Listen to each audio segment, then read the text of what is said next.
Assalamualaikum warahmatullahi wabarakatuh. Ancik dan puan, saat ini kita berada di Gedung Juang 45 Riau, Jalan Jenderal Sudirman, Pekanbaru. Ada apa di Gedung Juang? Yuk ikuti penelusuran kita.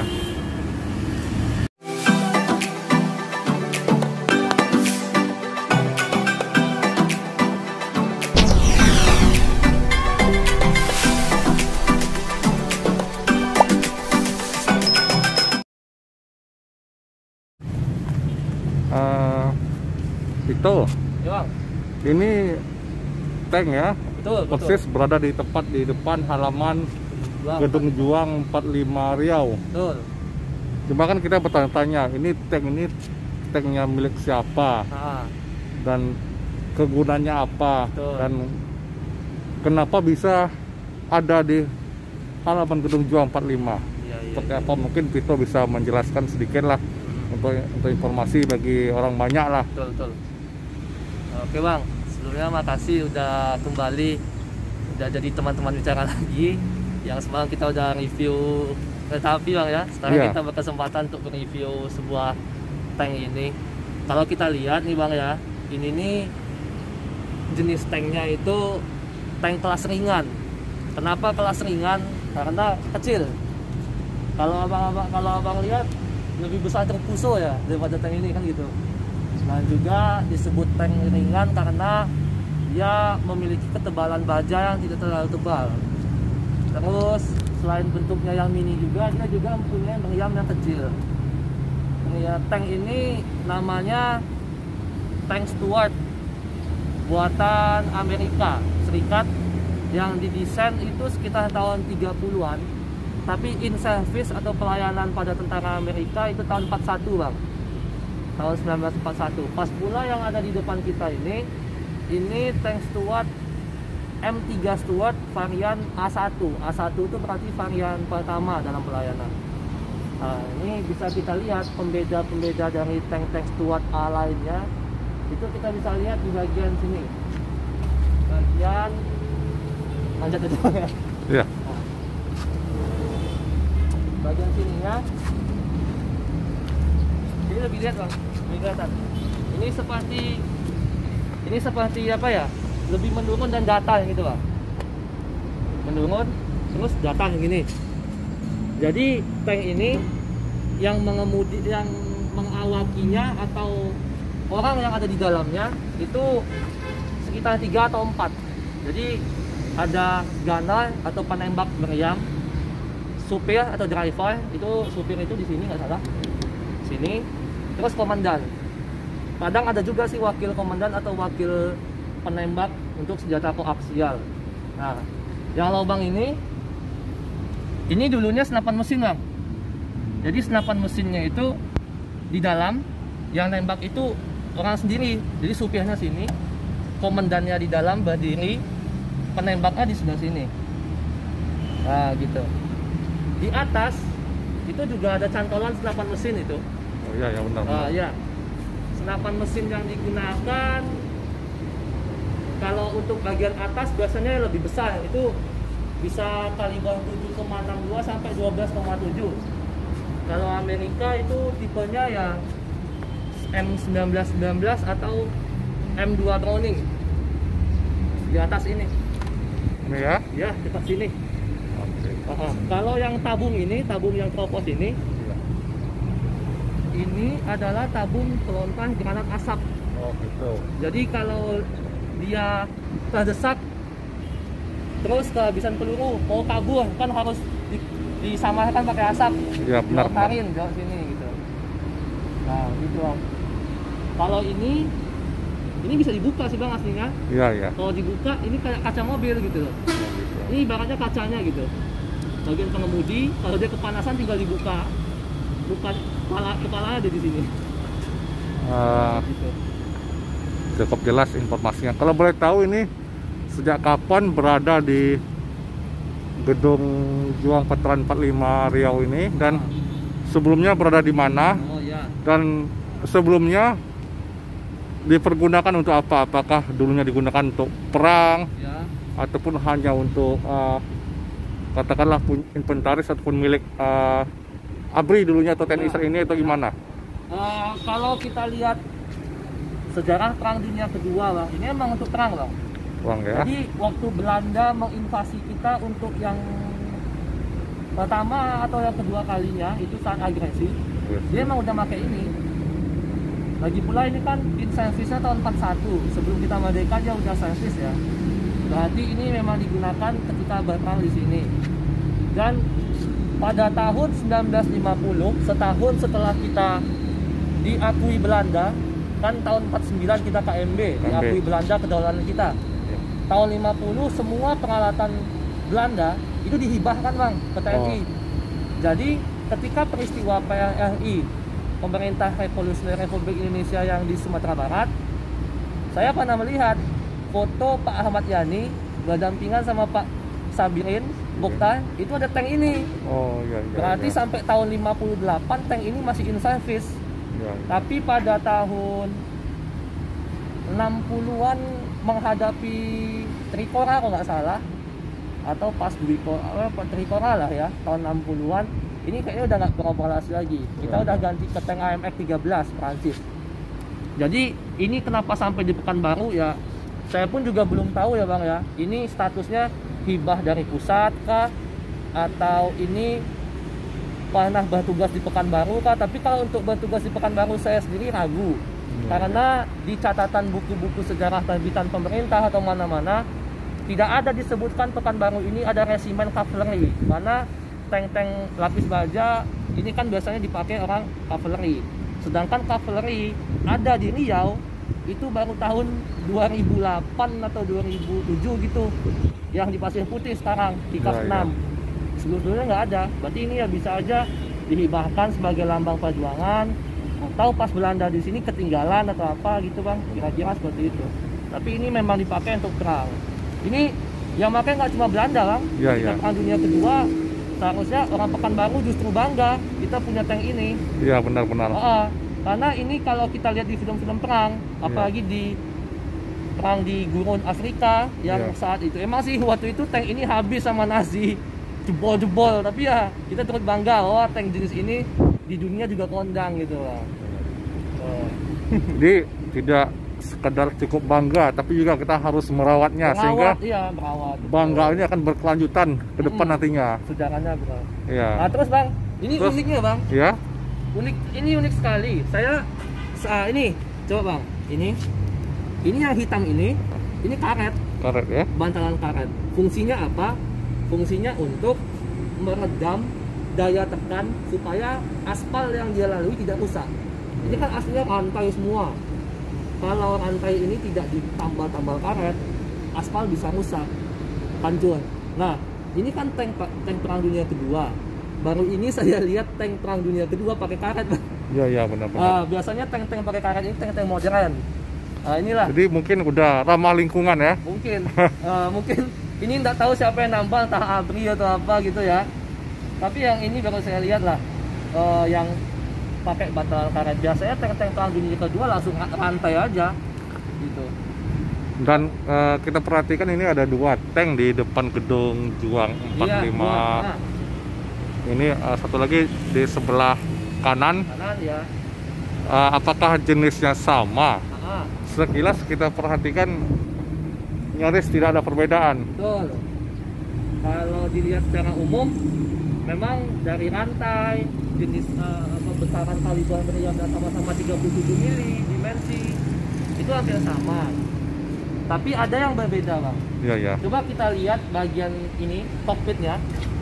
Tadi kan kokpit di sini agak lebih landai. Iya, benar. Di situ coba Bang lihat agak lebih gemuk dia. Gimana kalau kita langsung ke sana aja? Boleh.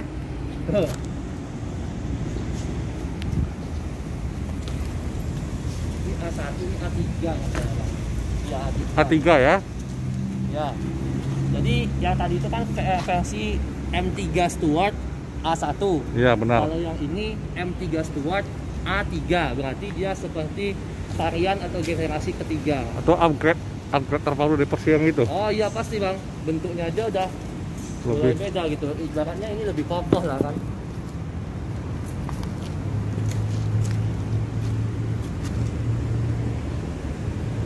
Nah itu Nah ini sama-sama sudah menggunakan bantalan karet di rantainya. Iya benar-benar. Tapi meriamnya sama-sama masih meriam 37 mili bang. Meriam utamanya kaliber 37 mili.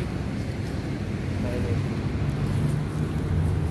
Jadi ya cukup awet juga dipakai TNI sampai tahun 58. Ya untung-untung lah 60. Cukup awet juga dipakai. Sayang jika ini dibiarkan tidak terawat. Iya, kalau nggak terawat ya sayang sekali. Mungkin orang bilang ini replika. Iya Tapi benar-benar. Ini asli bang. Iya iya. Ini asli ini. Kalau bisa masuk ke dalam kita masuk ini. Jadi lumut karatan Lumut karat ya. menutupi tank ini. Jadi nyaris warna hijau tank ini nggak hilang. Tertutup oleh karet, karatan dengan lumut. Iya. Padahal bang di museum-museum di Pulau Jawa, Iya. ini masih disimpan loh bang, Iya. sebagai ikon museum itu. Saya menemukan ini ya jadi monumen juga sih di tepi jalan memang punya Yontak 2 yang berawal. Iya iya. Tapi jenis ini kayaknya bukan yang ini, yang satu lagi yang A1 itu masih bisa hidup satu bang. Iya iya iya. Masih bisa hidup satu di Pusdik Kapelengi di Bandung sana. Kalau ini kemungkinan masih hidup atau aktif nggak kira-kira? Kemungkinan. Kalau ada niat dihidupin bisa bang. Bisa ya? Bisa, sedangkan kemarin aja saya lihat itu ada tank peninggalan Amerika M4 Sherman, tapi ini atasnya lagi. Iya. Tenggelam di laut Rusia 70 tahun. Diangkat lagi sama Rusia hidup. Hidup. Jadi asalkan ada niat aja bang, ada Ya, duitnya ya kan gitu untuk menghidupkan ini. Ini secara fisik sih bagus, masih terlihat bentuknya daripada yang satu lagi yang di Inuman itu. Benar-benar. Tinggal bangkainya aja. Iya, iya. Padahal di Inuman itu selama ini saya masuk ke museum belum ada nemu, cuma di Inuman lah nemu itu. Iya iya iya. Itu hebat itu sebetulnya. Cuma ya gimana? Gitu. Mungkin ini kalau diperbaiki, kita poles menjadi lebih baik dan dikemas menjadi sebuah wisata, pastinya cukup menarik bagi, ya katakanlah bagi pelajar, minimal mereka tahu sejarah. Sayang sekali dah tidak terawat, ditutupi oleh lumut dan karatan. Dan ini Vito, kalau boleh tahu nih, sejak kapan berada di persis di depan gedung Veteran 45 Riau ini? Gedung veteran ini. Enggak, tank ini berada di sini sejak kapan gitu? Kalau boleh tahu. Gedung veteran aja baru bang, 2004 kalau nggak salah. Iya benar, 2004 ya. Berarti emang di sini baru berarti gitu. Baru ya. Berarti sebelumnya mungkin disimpan di mana gitu. Iya Tapi benar. kan kalau abang sendiri pasti tahu lah ya foto-foto yang dulu-dulu pun. Ya, foto tempo dulu. Foto tempo dulu Pekanbaru sebelum ada Tugu Adipura, Tugu tank. Iya benar. Tanknya ya ini bang. Oh ini ya? Iya ini. Tanknya ini, soalnya saya punya, ibu saya ada fotonya. Iya. Ini tanknya. Iya iya benar. Tapi cuma satu. Ini kan dua. Iya. Satu lagi mungkin disimpan di mana gitu. Seingat saya ini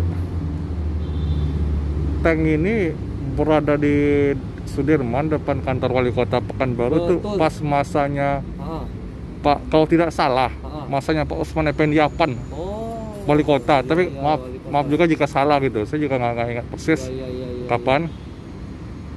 Tapi benar waktu kecil melihat tank ini di depan kantor wali kota, bahkan dulunya timbul rasa heroik ingin menjadi ABRI jika melihat tank ini. Lihat tank ya. Berarti kan secara nggak langsung ini bisa menimbulkan motivasi aslinya. Benar, kalau iya. kita rawat baik-baik kan. Apalagi sini ini peninggalan Perang Dunia Kedua gitu. Iya, Jadi, iya. kalau orang bilang Pekanbaru ada apa? Ini salah satunya. Cuma masyarakat banyak belum tahu gitu. Kalau yang nonton film perang pasti nggak asing sama Tank Steward ini. Iya, Atau iya, game World of Tank gitu ada Tank Steward. Steward tank ringan, atau kalau orang bilang light tank kan, tank kelas ringan, kecil cuma tanknya, tapi ya untuk intai ini. Iya benar. Selain kedua tank ini juga ada beberapa katakanlah perlengkapan militer ataupun alat lah Nah, jadi ada juga gitu pesawat F Sabre 86 Avon bang, Avon ya, Avon Sabre. Avon Sabre 86 86 ya, karena ini buatan Australia. Iya, Kalau iya, yang iya. Sabre 86 itu Amerika. Amerika ya. Iya. Kemudian juga di depan itu ada apa itu? Ada meriam Meriam anti-tank. ya, meriam anti tank ya. Meriam anti tank. Jadi meriam di depan itu dulunya digunakan untuk melawan tank-tank kayak gini. Oh gitu. Jadi kan dalam satuan ketentaraan kalau nggak pakai senjata berat lawan tank pakai apa? Pakai bambu runcing kan nggak mungkin bang. Nggak mungkin ya. Begitu. Kalau ini kan udah bukan rahasia lagi lah. Semua orang pasti mengetahui bahwa ini dulu ada persis berada di titik 0 km Pekanbaru saat ini, ataupun saat ini telah menjadi Tugu Zapin. Betul. Kemudian direlokasi di Gedung Juang 45 Riau.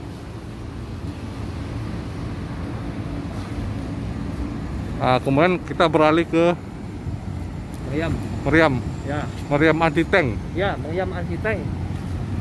Nah, kalau tadi tanknya buatan Amerika bang ya. Ya benar, Amerika. Kalau ini asli buatan Australia. Tapi lisensi Inggris. Lisensi Inggris ya. Iya, lisensi Inggris.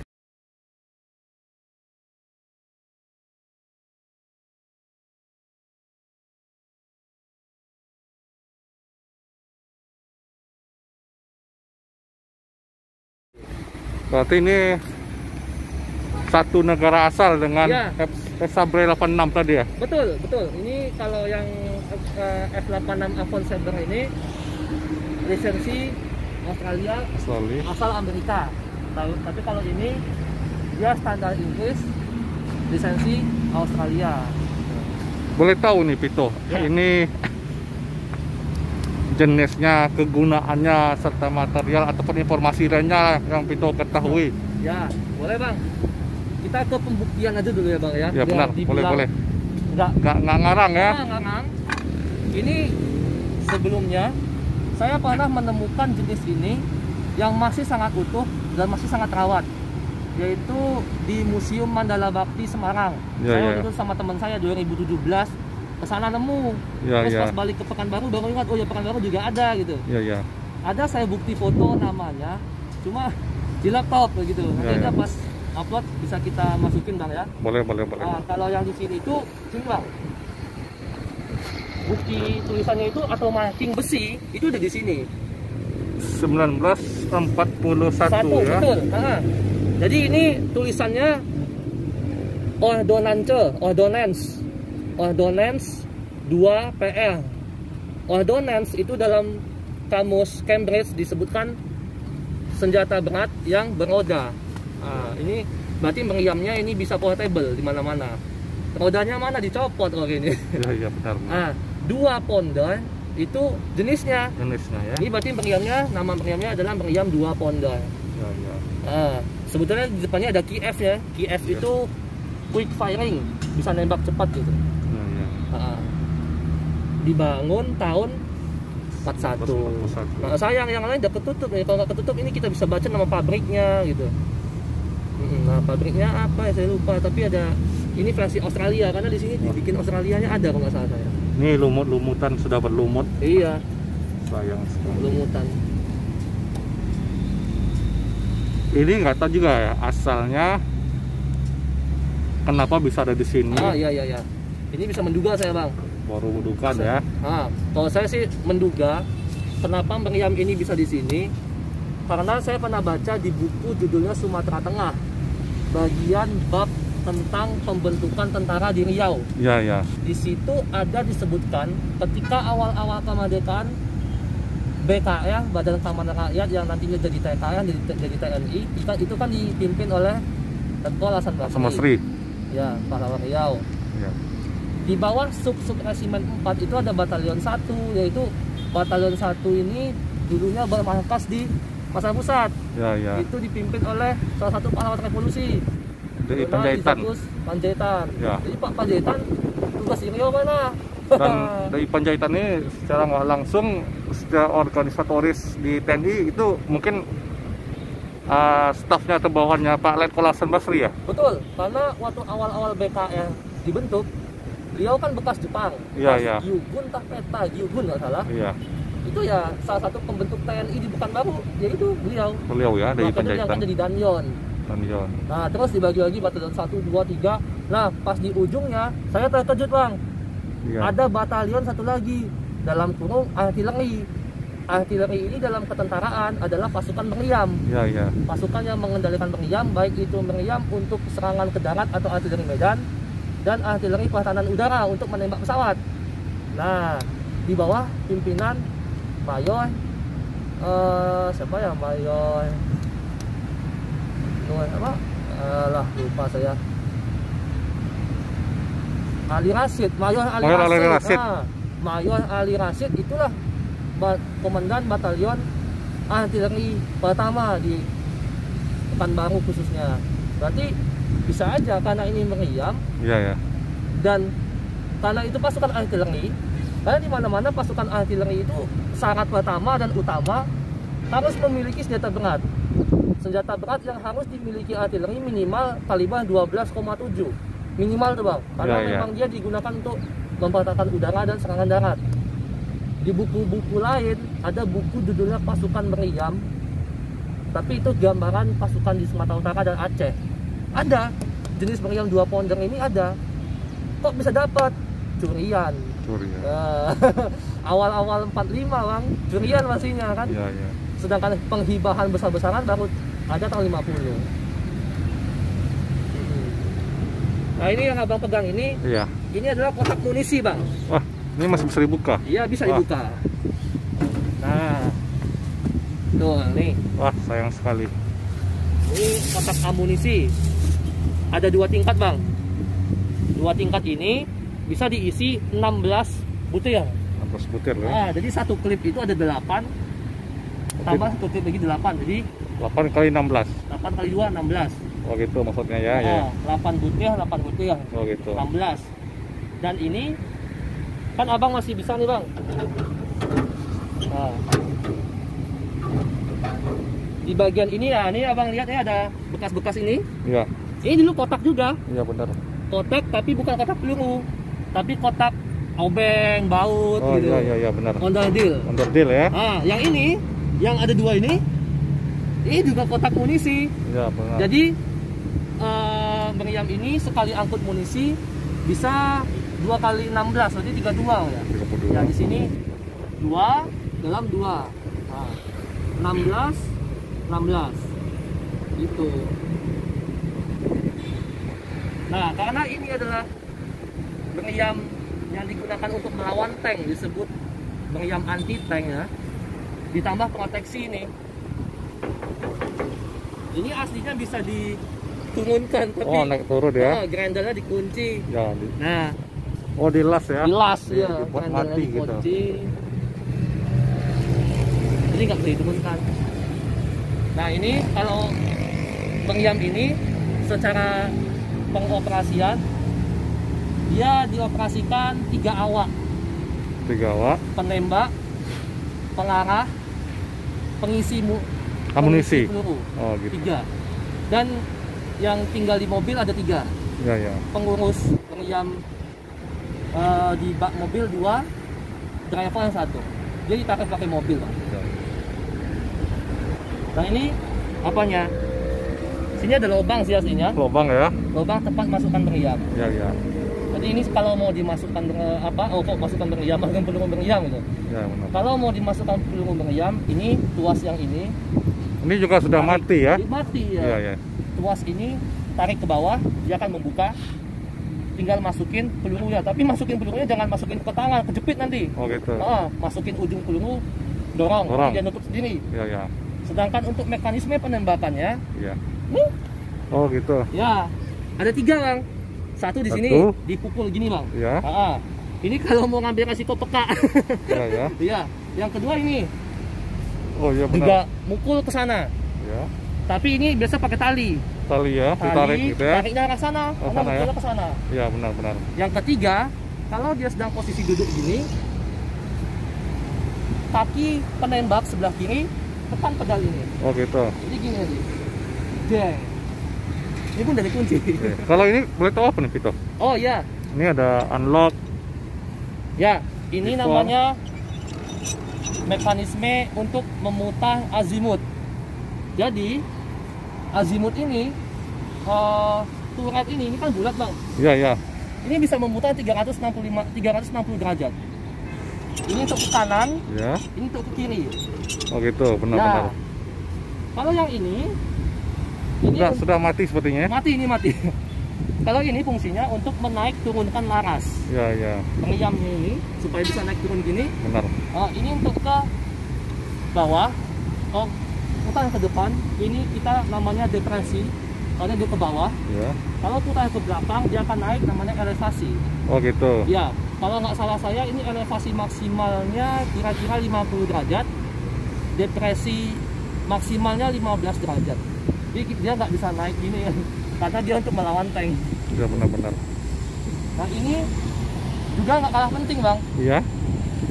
Abang bisa lihat sini ada lubang kan? Untuk Lubang. bidikan ya. Iya, ini dulu optiknya. Alat Oke. bidiknya di sini. Nah, ini optik. Kalau alat bidik manual ada di sini. Ini waktu itu ada besi gini, nyambungnya ke sini. Oh gitu. Nah ini bolong ini adalah posisi roda. Roda ya. Roda karena ini portable, bisa ditarik mobil. Ini ada roda aslinya. Ya, benar, Jadi benar. caranya itu pertama ya ada tombolnya mana ya, kok nggak ada lagi gitu. Kalau mau dilepas rodanya tinggal dipencet putar gini, terus tombolnya ada yang dipencet, pasang, kekuatan lagi gitu. Oh gitu. Nah ini kakinya, kaki bagian ini bisa diangkat, Ya ya. diangkat ke sini, dicolokinnya lewat sini sih, Benar-benar. angkat, taruh depan. Gitu.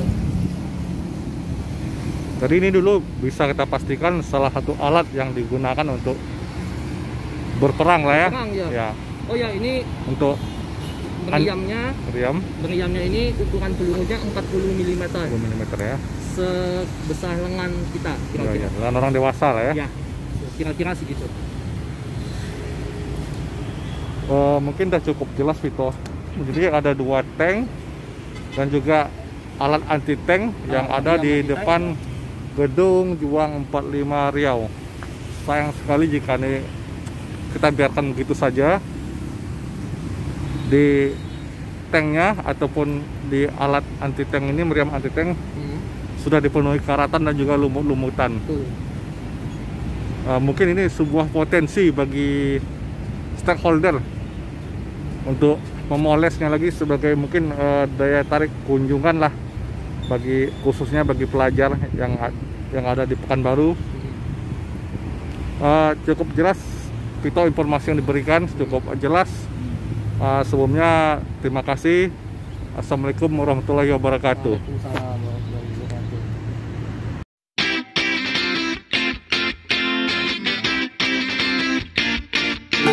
wabarakatuh.